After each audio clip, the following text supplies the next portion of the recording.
Welcome everyone back to weekly weather updates, and in today's video we're going to have a look at the latest from the live radar. We'll run through the weather warnings. We have those yellow warnings that we looked at yesterday, but we also have more yellow warnings issued for rainfall over the next couple of days. We are going to see some real heavy areas of precipitation, and there could even be quite a severe squall line moving through tomorrow, where we see a bout of intense rainfall and some very gusty winds that will progress eastwards as a cold front sweeps through. We'll have a look at those precipitation charts on the latest UKVs, along with the temperatures, as it's going to be a fairly cool and unsettled week with lots of low pressure moving in. But as we saw in yesterday's video, things are looking encouraging for the final 5 days or so of September. From the latest GFS, GM, Eastern WF and the ensembles, it is looking likely high pressure will build back in, and we are going to see some fairly warm air with it as well. The exact extent of that warm air is still yet to be determined, as it still is around 6 or 7 days away from moving in, but some runs today, like the GM, are pulling in the 15-degree isotherm. That would give temperatures around the 30-degree mark in the midsummer period. Now we're looking more at low 20s, maybe 25 at best, but also quite a humid feel, and with high pressure it'll be sunny, so it is looking like we're going to be seeing over the remaining 11 days or so of September. As I said yesterday, the rest of September is going to be sort of split into two halves, really unsettled and horrible over the next 5 or 6 days, and then it's going to be turning much better, much warmer and much drier. So do remember, if you enjoy my videos, make sure you like and subscribe, and remember to follow me on Twitter as well. The link's in the description. Now, if you start on the live radar, you can see we've got a classic area of low pressure over the top of us at the moment. The warm front is out into the North Sea now, and the cold front is just out to the west of Northern Ireland, the Republic of Ireland. We've got the occluded front over parts of Scotland and sort of the centre of the low, and that's why we're seeing persistent rain there. All the weather fronts meet. Further southwards, you can see we're in the warm sector. We know that because it's fairly muggy with lots of cloud around, and we've got lots of areas of drizzly rain, pretty typical for a warm sector. Again, warm sector doesn't necessarily mean it's warm outside. It is a little bit muggy, a little bit more humid than if we were in a fresher air mass, but it is still pretty chilly because it is an Atlantic warmer sector, not the sort of southerly winds we've been seeing over the past couple of weeks. But once that cold front moves through over tomorrow, as I said, it's going to bring some very heavy rain, very squally rain as well. And behind it, it will be much fresher and much cooler.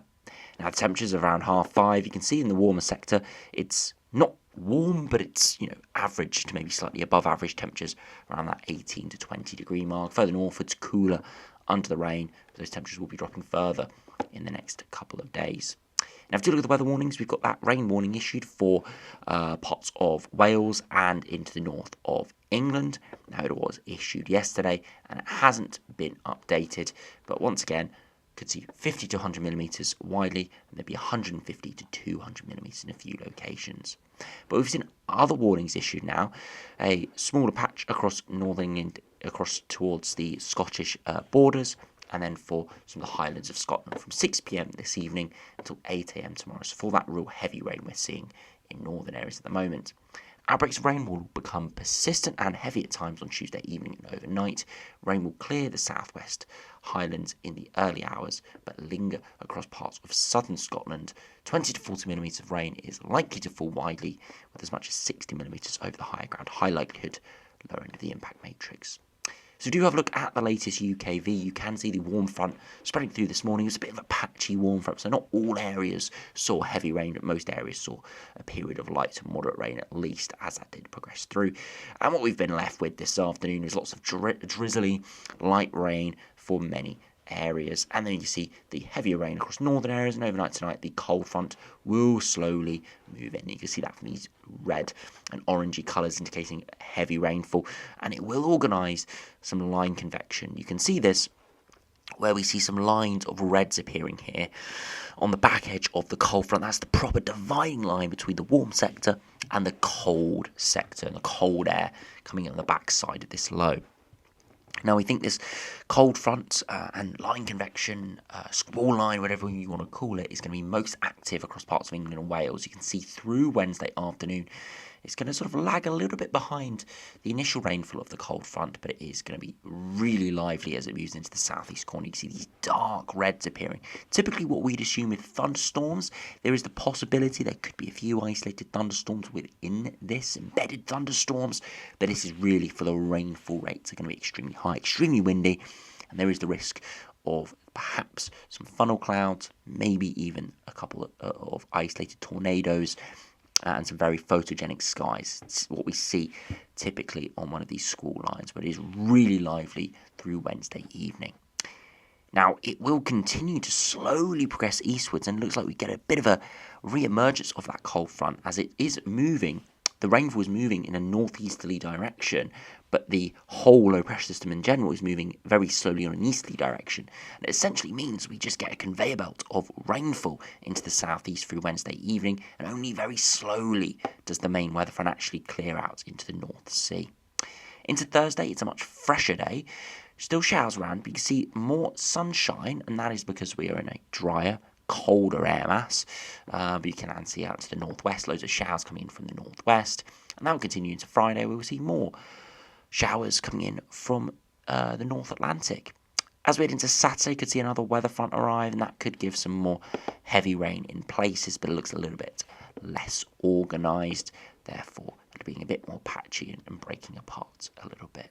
But you can see at the moment we've got that warm sector for southern areas, and you can see into tomorrow afternoon the cold front sweeps through, bringing much fresher Atlantic air, and that's what we will have for the rest of the week before we see another warmer sector potentially move in for the weekend. Now, to look at the max temperatures, you can see through this afternoon temperatures peaking around the 18 to 20 degree mark. Again, not too bad, and considering that rainfall and cloud around, it is actually pretty decent.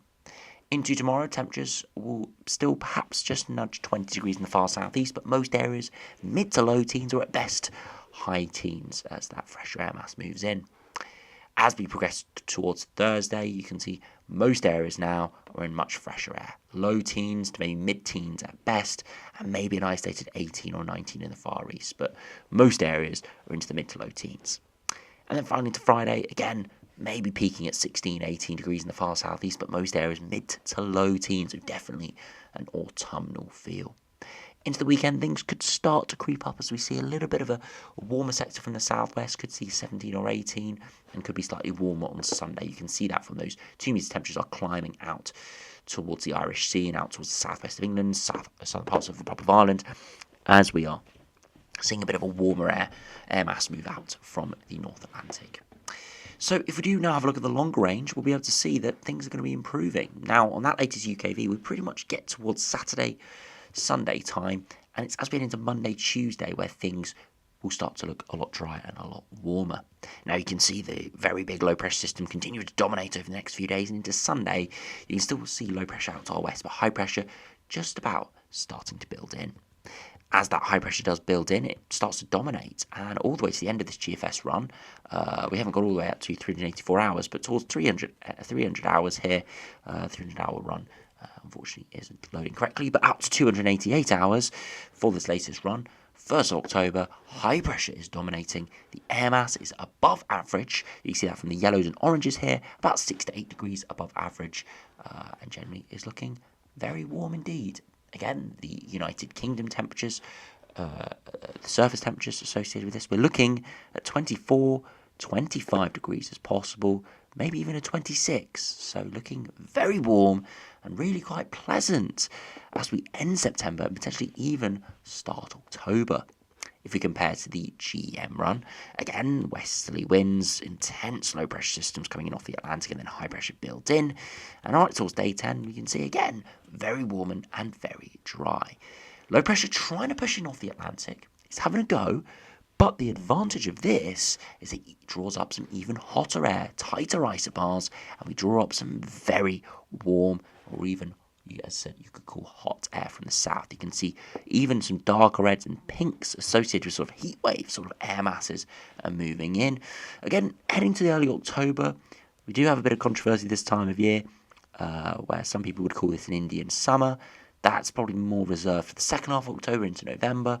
But regardless, an early autumn or mid-autumn heat wave is looking possible if this GEM run did come off. It would be very warm with those very strong southerly winds. If you do look at the ECMWF, again, westerly winds continuing to dominate, looking very unsettled, but high pressure building in around Monday, Tuesday, especially for the south, and all areas by Tuesday afternoon into Wednesday, and by day 10, high pressure dominating. The only caveat with this ECMWF run is you can see the high pressure slightly further northwards. And what this will do is allow perhaps some colder air to come around the high pressure and influence parts of Scotland. So southern areas are in average, maybe slightly above.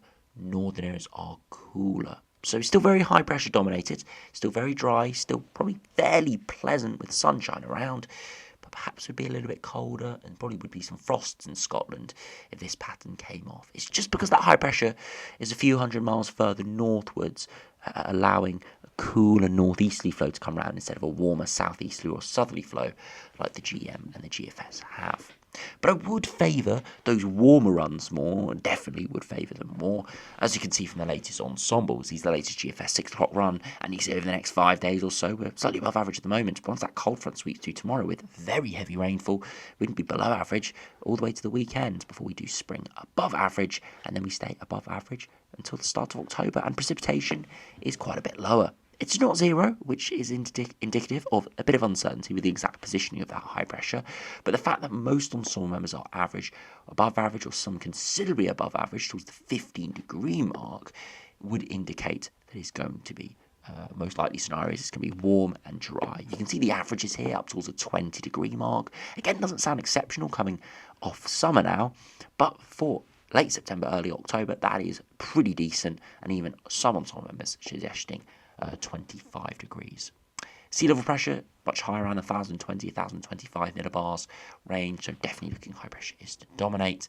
And if we do finally compare to the ECMWF ensembles, you can see most of them are well above average. You can see the ECMWF operational run there, slightly below. And again, if we go to the Glasgow look for this, you can see it is one of the lowest ensemble members. The majority are above average, even for Scotland. More precipitation here, unfortunately, coming round that high pressure. But it's very difficult to get away from that this time of year because of the jet stream activating. But if you are in the south, or not in Scotland, Northern Ireland at least, then things are looking a lot drier and a lot warmer as we do end September and start October. Not going to be zero rainfall. There's probably going to be some showers around, but from the looks of it, things are looking encouraging. It's looking like things could be getting back to potentially a little bit of late summer weather, with temperatures back into the low 20s or even mid-20s in the south, like the GM and the GFS was showing. And it would be, fairly pleasant after this upcoming week. Could be fairly horrible. So anyway, thanks for watching. Hope you have enjoyed. If you do hate this weather we've got right at the moment and want to go back to some of that warmer, humid weather we had on the weekend or back into early September, then hopefully what we've got coming up in the last 5 or 6 days of September into the start of October is looking good. And hopefully, as I said, it does come off. We will just have to see. It'll be very interesting to see what it does for the stats of September in general, as this can turn out to be an extremely warm month with that heat wave at the start of the month, with some warmer spurts through the middle of the month, and then potentially a very warm end of the month. This could be very interesting to see what the CET and other stats come out to be. So anyway, thanks for watching. Hope you enjoyed. Subscribe if you're new, and I'll see you again for another video soon.